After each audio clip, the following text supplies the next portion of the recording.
आज रविवार असला तरी भाजपच्यासाठी किंवा पूर्ण महाराष्ट्रासाठी एक मोठी घडामोड, राजकीय घडामोड घडलेली आहे. उपमुख्यमंत्री आणि भाजपचे नेते देवेंद्र फडणवीस यांनी टाइम्स ऑफ इंडियाला एक मुलाखत दिलेली आहे आणि या मुलाखतीमध्ये त्यांनी आगामी लोकसभेची जी निवडणूक आहे त्यातला महाराष्ट्रातला शीट शेअरिंगचा फॉर्म्युला कसा असेल ते जाहीर केलेलं आहे. त्यांनी ते कन्फर्म केलेलं आहे. टाइम्स ऑफ इंडियाला ही आजची दिलेली मुलाखत आहे. प्रफुल्ल मार्पकवार यांनी ती मुलाखत घेतलेली आहे. त्या मुलाखतीमध्ये देवेंद्र फडणवीसांनी हे स्पष्ट सांगितलेलं आहे की लोकसभेच्या 48 जागांपैकी भाजपा ह्या 26 जागा लढणार आहे. तर शिवसेना म्हणजे एकनाथ शिंदेची शिवसेना आणि अजित पवारांचा गट राष्ट्रवादी गट हा एकूण 22 जागा लढेल. त्याच्यातल्या दोघंही जण 11-11 जागा लढतील की त्याच्यामध्ये काही कमी जास्त असेल याच्याबद्दलचा फॉर्म्युला किंवा त्याच्याबद्दलचं स्पष्टीकरण त्याच्याबद्दलची कुठलीही माहिती त्या मुलाखतीमध्ये नाही आहे. पण हे मात्र निश्चित झालेलं आहे की भाजपा हे 26 जागा लढेल लोकसभेच्या आणि हे दोघे मिळून शिंदे आणि अजित पवार हे दोघे मिळून 22 जागा लढतील. याच मुलाखतीमध्ये पुढं आणखी एका गोष्टीचं स्पष्टीकरणही देवेंद्र फडणवीसांनी दिलेलं आहे. ते म्हणजे बऱ्याच काळापासून गेल्या काही काळापासून ही चर्चा आहे की नागपूरमधनं नितीन गडकरींचं तिकीट कापलं जाईल आणि तिथं देवेंद्र फडणवीसांना निवडणूक लढवण्यासाठी भाग पाडलं जाईल किंवा लोकसभेची निवडणूक सुद्धा फडणवीसांना लढण्यासाठी भाग पाडलं जाईल.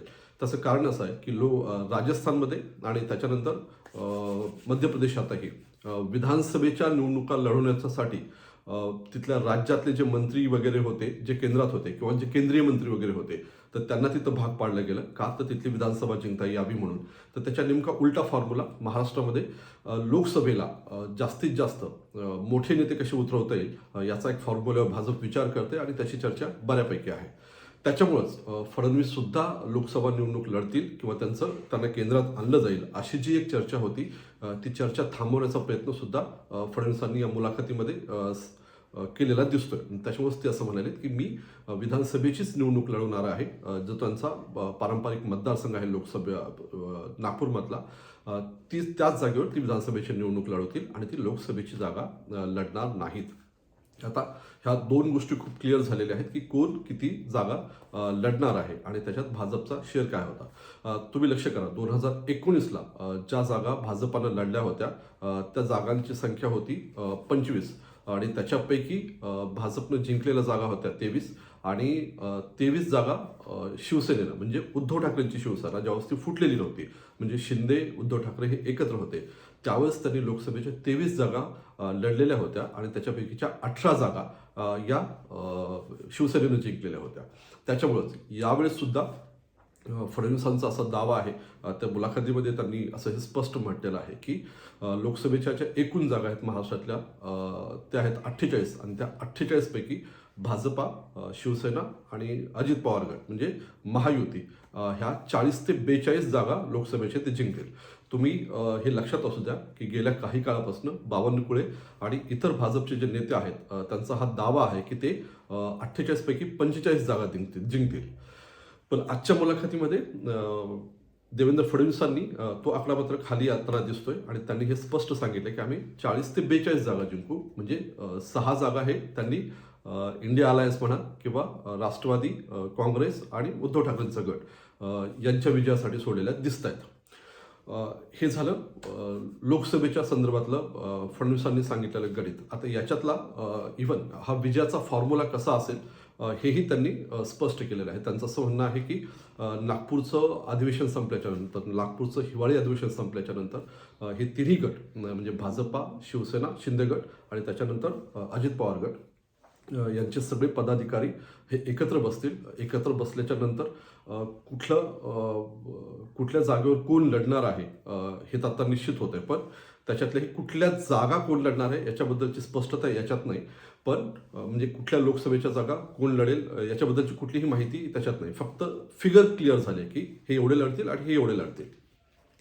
विधानसभेचं अधिवेशन संपल्याच्या नंतर हिवाळी अधिवेशन संपल्याच्या नंतर हे तिन्ही पक्ष एकत्र बसतील आणि कुठलाही उमेदवार कुठल्याही गटाचा जर लोकसभेला उभा असेल तर बाकीचे 2 गट त्याचे कार्यकर्ते त्याचे नेते तो एक उमेदवार जिंकून आणण्यासाठी ते पूर्ण शक्तीपणाला लावतील. म्हणजे उदाहरणामध्ये एखाद्या ठिकाणी भाजपचा उमेदवार उभा असेल तर अजित पवार गट आणि शिंदे गटाचे कार्यकर्ते भाजपच्या पूर्ण पाठीशी उभा राहतील. तसंच समजा एखाद्या ठिकाणी शिंदे गट उभा असेल तर शिंदे गटाचा उमेदवार तिथं उभा असेल तर त्याला निवडून आणण्यासाठी अजित पवार गट आणि भाजपा हे पूर्ण शक्तीपणाला लावतील. त्याच्यामुळेच महायुती भक्कम ठेवून त्या एका उमेदवाराला निवडून आणण्यासाठी पूर्ण प्रयत्न केले जातील असं मुलाखतीमध्ये देवेंद्र फडणवीसांनी स्पष्ट केलेलं आहे. लोकसभेची उमेदवारी कुणाला मिळणार त्याचाही फडणवीसांनी त्या मुलाखतीमध्ये स्पष्टीकरण दिलेलं आहे.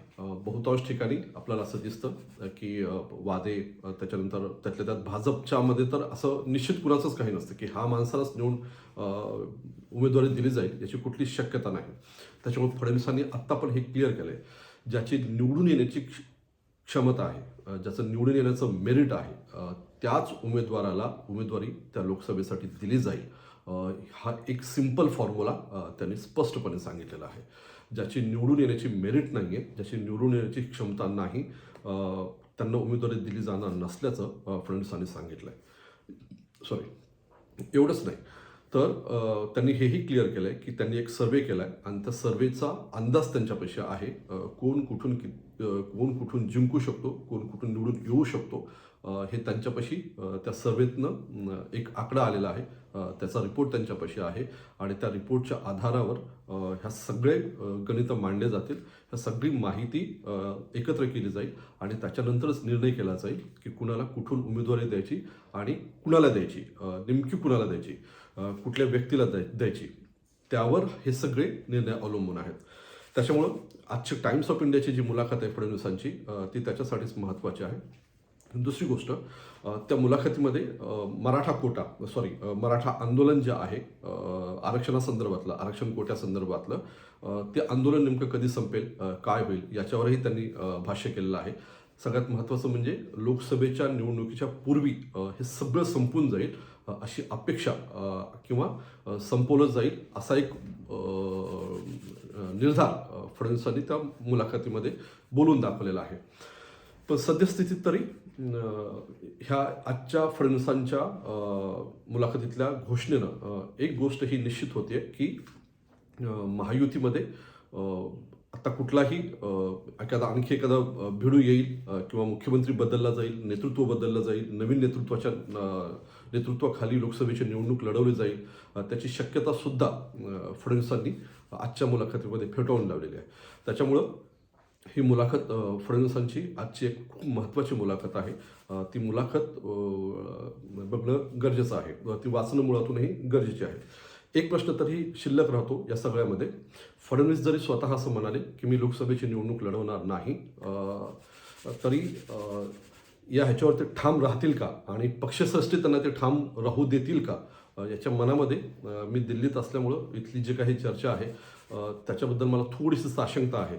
कारण गेल्या काही काळातले जे निर्णय बघितले तर फडणवीसांनी एखादी गोष्ट ठरवल्याच्या नंतर सुद्धा दिल्लीनं ते पालटून टाकलेले आहेत, ते उलथवून टाकलेले आहेत आणि त्याच्यातला सगळ्यात मोठा निर्णय हा खुद्द फडणवीसांबद्दलचाच होता. म्हणजे त्यांना उपमुख्यमंत्री व्हायचं नव्हतं, त्यांना पक्षात काम करायचं होतं आणि तरीही पार्टीनं एकनाथ शिंदेंना मुख्यमंत्री केलं आणि फडणवीसांना उपमुख्यमंत्री होण्यासाठी भाग पाडलं.